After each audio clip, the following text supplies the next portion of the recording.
अब देखो नेक्स्ट इस प्रॉब्लम को देखो। क्वेश्चन में क्या बोल रहा है? क्वेश्चन में बोल रहा है कि यहां पे एक इंक्लाइंड है, इंक्लाइंड का एंगल कितना है? थीटा है। जिस इंक्लाइंड सरफेस की हम बात कर रहे हैं, ये सरफेस मेरा कैसा है? रफ है। अब हम एक तरह से हम एक हाइपोथेटिकल केस की बात कर रहे हैं और क्वेश्चन में क्या बोल रहा है कि इंक्लाइंड प्लेन का सरफेस रफ है, लेकिन म्यू कांस्टेंट नहीं है। म्यू की वैल्यू किस पे डिपेंड कर रही है? एक्स पे डिपेंड कर रही है। तो जो भी म्यू है कोफिशिएंट ऑफ फ्रिक्शन, उसकी वैल्यू यहां पे गिवन है mu naught into x. Mu naught यहां पे कांस्टेंट है और एक्स रिप्रेजेंट कर रहा है distance travelled by the block. तो जैसे जैसे ब्लॉक मूव करेगा म्यू की वैल्यू वहां पे क्या होगी? इंक्रीज करते जाएगी। अब क्वेश्चन में क्या बोल रहा है? क्वेश्चन में बोल रहा है कि इस इंक्लाइन पे एक ब्लॉक को हम क्या कर रहे हैं? रिलीज कर रहे हैं। और जिस टाइम पे हमने ब्लॉक को रिलीज किया है उस टाइम पे एक्स की वैल्यू क्या है? 0। ब्लॉक ने कोई डिस्टेंस ट्रेवल नहीं किया है, तो इसलिए इस पर्टिकुलर इंस्टेंट पे म्यू की वैल्यू भी क्या होगी? 0 होगी।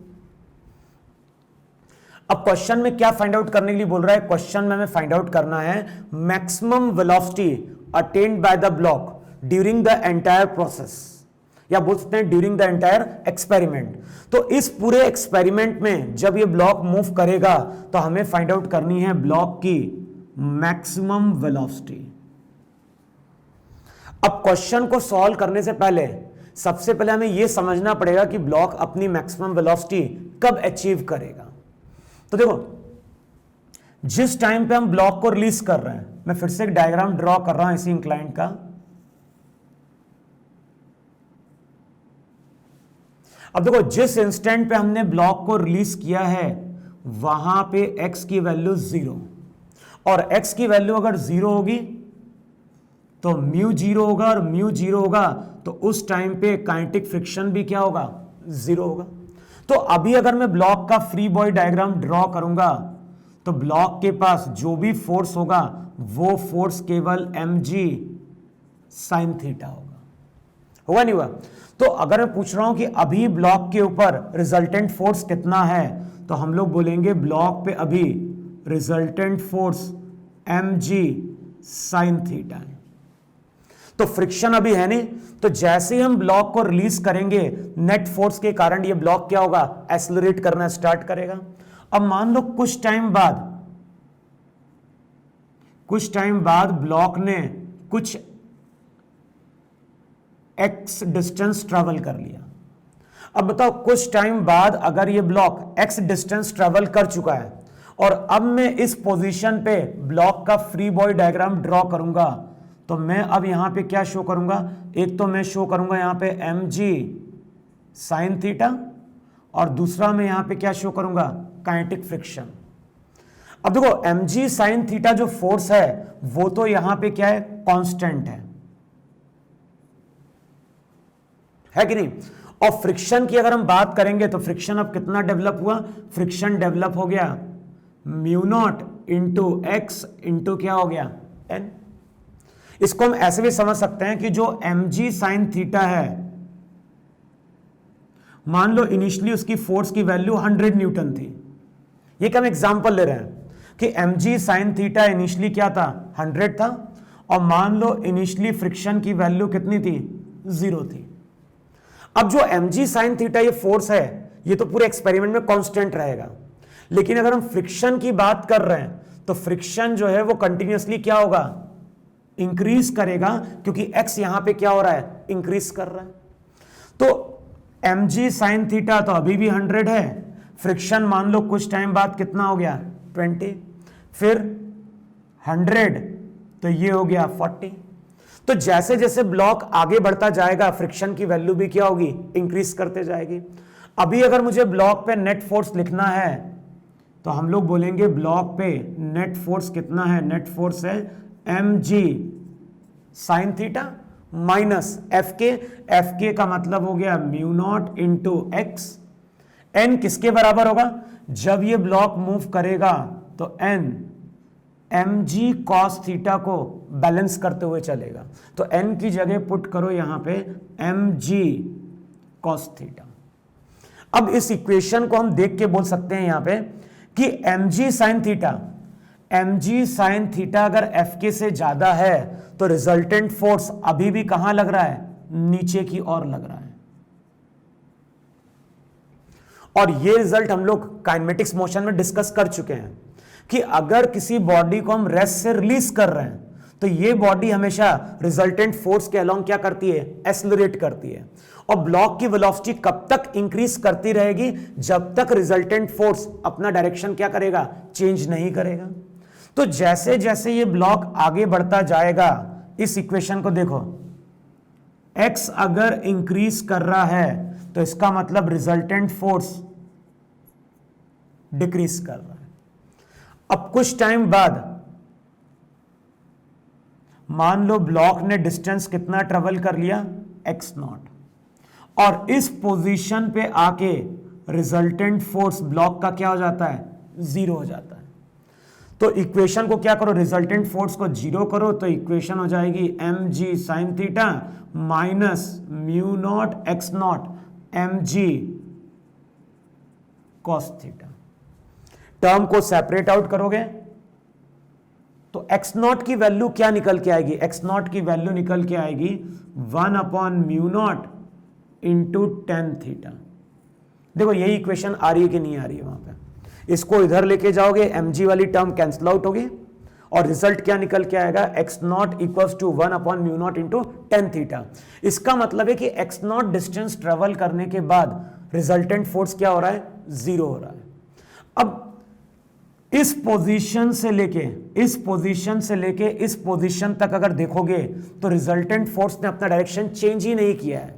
और रिजल्टेंट फोर्स ने अगर अपना डायरेक्शन चेंज नहीं किया है, इसका मतलब है कि जब ये ब्लॉक इस पॉइंट पे आएगा तो इसकी वेलोसिटी मैक्सिमम होगी। मान लो इस मैक्सिमम वेलोसिटी को हम किससे डिनोट कर रहे हैं, वी नॉट से। अब इसके बाद ब्लॉक और नीचे आता है।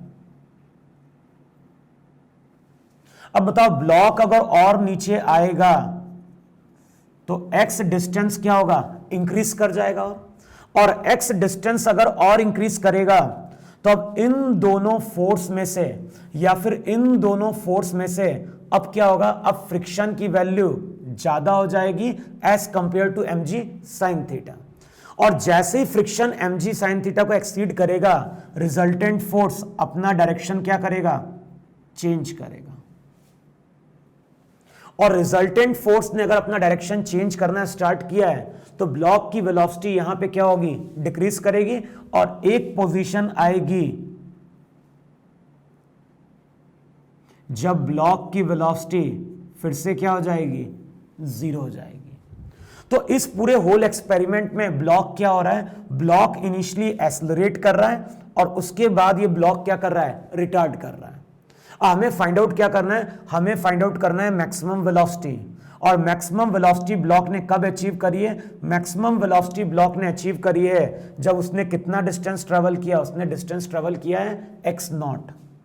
अब वेलोसिटी हम लोग कैसे फाइंड आउट करेंगे, तो एक्सेलरेशन की इक्वेशन क्या थी, अभी किसी भी इंस्टेंट पे अगर देखोगे तो नेट फोर्स को लिखो m इंटू ए, और इक्वेशन क्या थी हमारी, इक्वेशन थी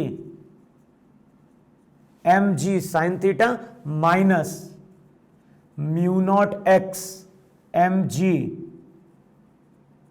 कॉस थीटा। तो a कितना है, a है हमारा g sine theta minus mu naught x cos theta. देखो यही कि नहीं है, वहां पे नेट फोर्स को लिखो m इंटू ए, m वाली टर्म कैंसिल आउट हो जाएगी और a हमारा निकल के आता है g sine theta minus mu naught x cos theta. अब ये जो a है ये एक्सेलरेशन वेरिएबल है और काइनेमेटिक्स में हमने क्या पढ़ा था कि a अगर एक्सेलरेशन वेरिएबल होगा तो काइनेमेटिक्स की इक्वेशन एप्लीकेबल नहीं होगी। काइनेमेटिक्स की इक्वेशन का मतलब है v equals to u plus a t, s equals to u t plus half a t square या फिर v square equals to u square plus 2as।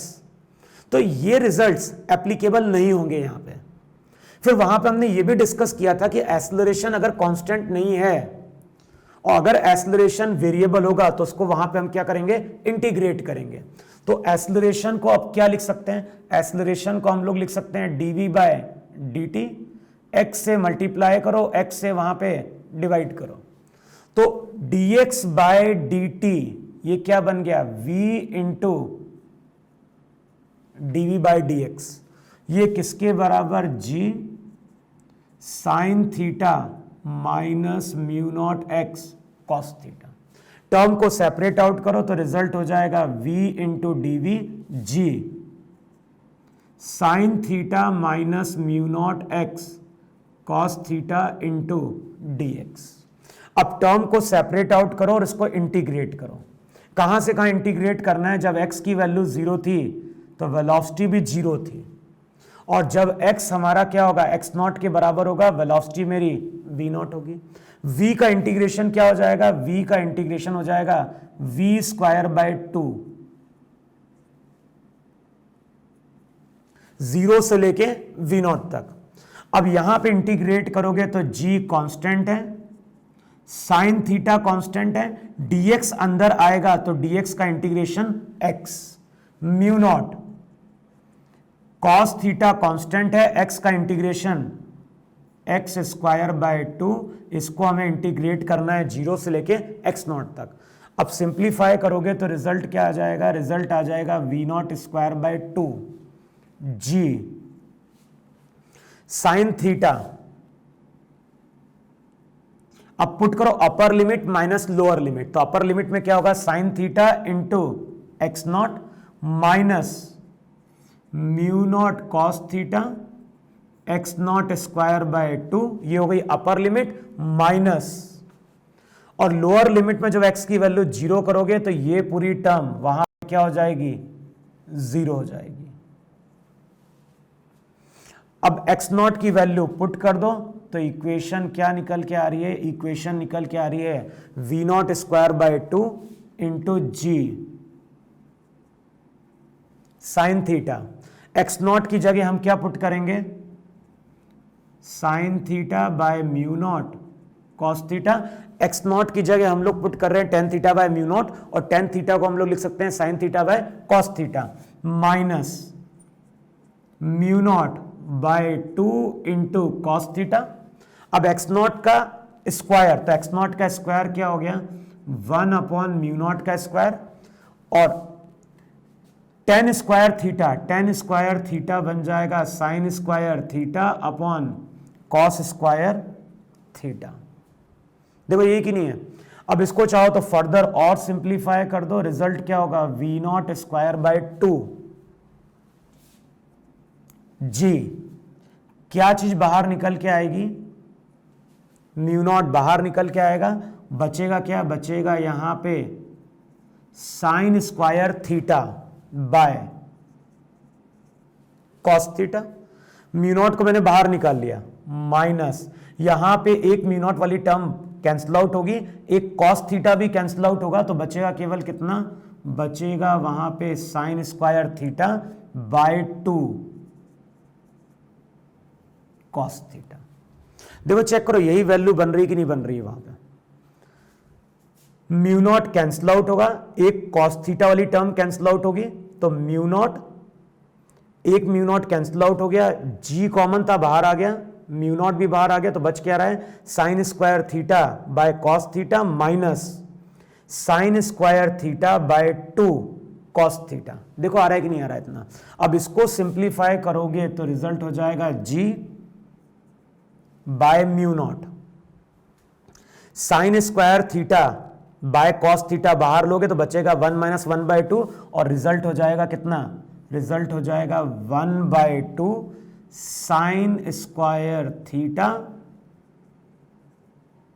Bye cos theta. देखो ये कि नहीं है, 2 वाली टर्म यहां पे क्या होगी, कैंसिल आउट होगी, v नॉट स्क्वायर किसके बराबर, g by mu not sine square theta by cos theta.